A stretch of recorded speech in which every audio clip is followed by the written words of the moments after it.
Great Britain, following a policy of self-determination of peoples, made plans to give India complete freedom as an independent dominion of the British Commonwealth of Nations. But the question of independence was not simple, for it posed another delicate question: the partition of the subcontinent. Hello दोस्तों, मैं अजय, आपका स्वागत है एक और नए video में। तो दोस्तों देखिए, हमारे लाइफ में जो है जीवन जीने के लिए सबसे कुछ चीज़ें महत्वपूर्ण होती है। उसमें पहला चीज़ जो है पानी है, और दूसरा चीज़ जो है वो है ऑक्सीजन, और उसे जो प्राकृतिक हमारी है वो खुद दे देती है। लेकिन जो तीसरी वस्तु है ना मेरे भाई, उसका नाम है भोजन। ये जो भोजन है इसे हमारी कृषि अर्थात किसान भाई देते हैं। वह किसान भाई जिनकी झोपड़ी टपकती है, फिर भी भगवान से जो है हमेशा बारिश की दुआ करते हैं। देखिए, जो हीरो है अगर वो अच्छा काम कर देता है तो उसे अवार्ड मिलता है, अगर वहीं पे अधिकारी अच्छा काम कर देता है तो उसे प्रमोशन मिलती है। लेकिन जब वही हमारे देश का अन्नदाता अर्थात किसान अच्छी फसलें उगा देता है तो उसे फसल के नाम पे जो है आधे दाम ही मिल पाते हैं। देखिए, अभी हाल ही में जो है फिर से शुरू हो गया किसान आंदोलन, जिसमें हजारों की तादाद में हरियाणा और पंजाब से ट्रैक्टर के साथ जो है सभी किसान मिल के रोडवेज को जाम किए जा रहे हैं, और वो अपनी सरकार से जो है अपनी मांगों को मनवाने पे लगे हैं। तो सबसे पहले ये जानिए कि क्या ये रियल में किसान ही है।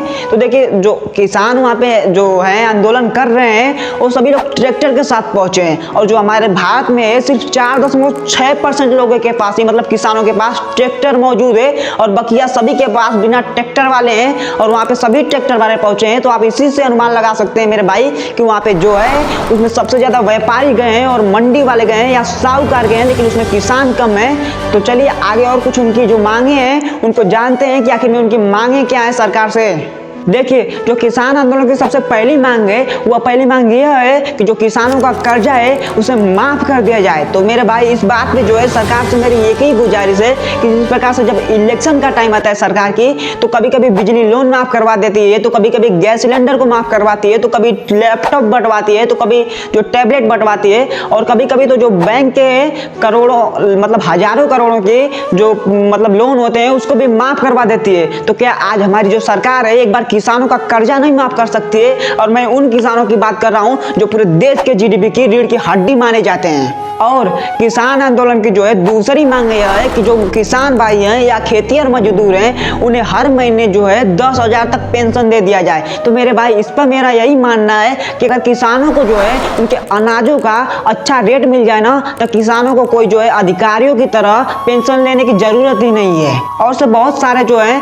किसान आंदोलन की छोटी छोटी और मांगे हैं तो उनको वहीं पर छोड़ देते हैं, और जो सबसे महत्वपूर्ण मांग है किसान आंदोलन की, चलिए उसके बारे में सबसे पहले चर्चा करते हैं। देखिए, किसान आंदोलन में जो है सबसे महत्वपूर्ण और तीसरा मुद्दा जो किसानों का है वो है एमएसपी को जो है 50% तक बढ़ा देना।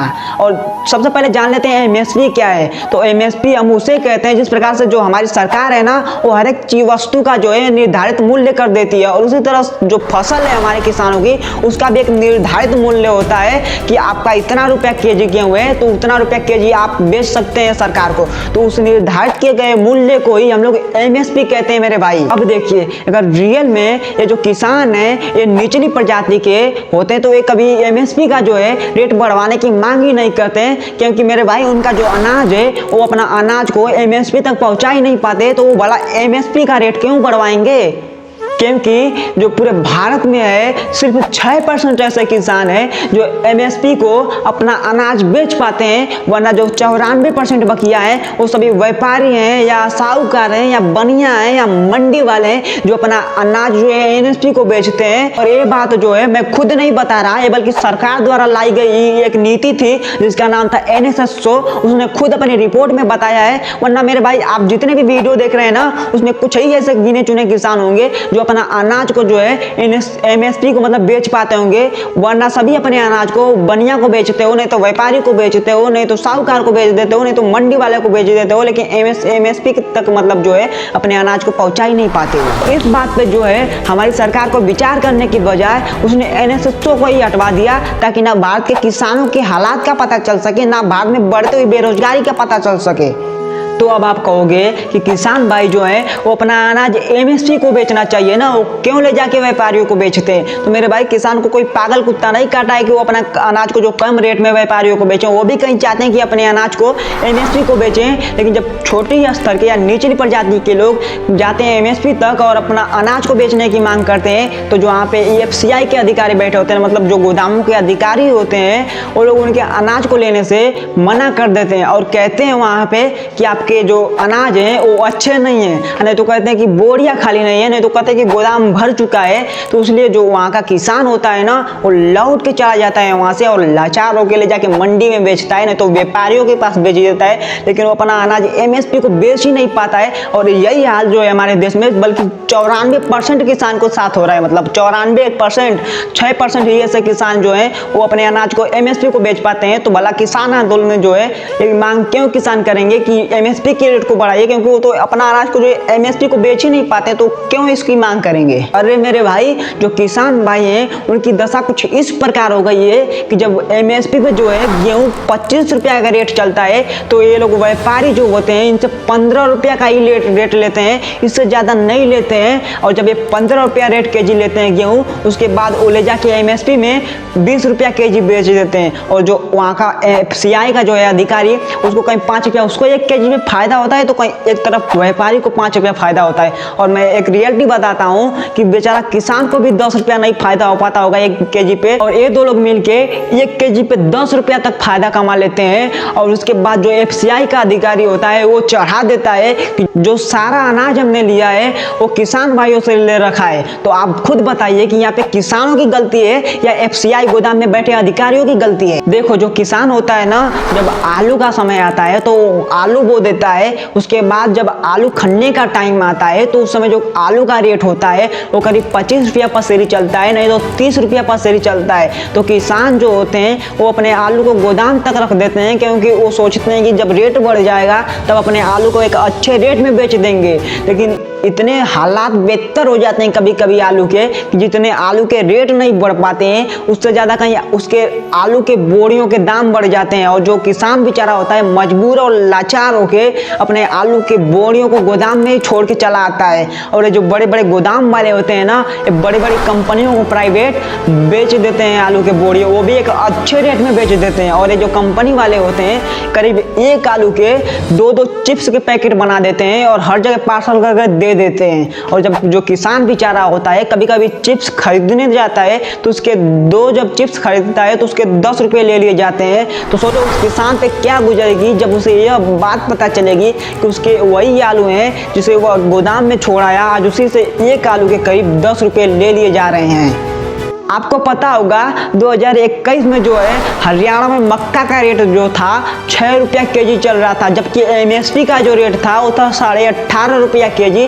और उस समय कितना पता सरकार कहाँ चली गई थी, जिसे मालूम ही नहीं था कि उसके राज्य में जो है 1995 का रेट 2021 में चलाया जा रहा है। तब तो इस हिसाब से 1990 में जो है बैंक कर्मचारियों की जो वेतन थी वो थी 6 से 7,000 रुपया। अगर वही वेतन जो है आज 2024 में उठा के इन्हें दे दिया जाए तब जाकर शायद पता चलेगी कि आखिर में लास्ट में किसानों की मजबूरी क्या है। आज आपको मैं रियल बताता हूँ एक बात, देखिए 1950 से जो है आज तक किसी भी सरकार ने किसानों को ध्यान ही नहीं दिया है। हर एक सरकार ने जो है किसानों को नज़रअंदाजी किया है। आपको एक एग्जाम्पल के तौर पर समझाते हैं। देखिए 1950 से लेकर पूरे आज तक जो है किसानों के वेतन में जो वृद्धि हुई है वो 21 से 22 गुना तक बढ़ी है। मतलब जो किसान पहले 1950 में 1 रुपया कमाता था वो आज 21 रुपया या 22 रुपया कमाता है। लेकिन उसी जगह पे मेरे भाई जो मतलब सरकारी कर्मचारी हुए या टीचर हुए,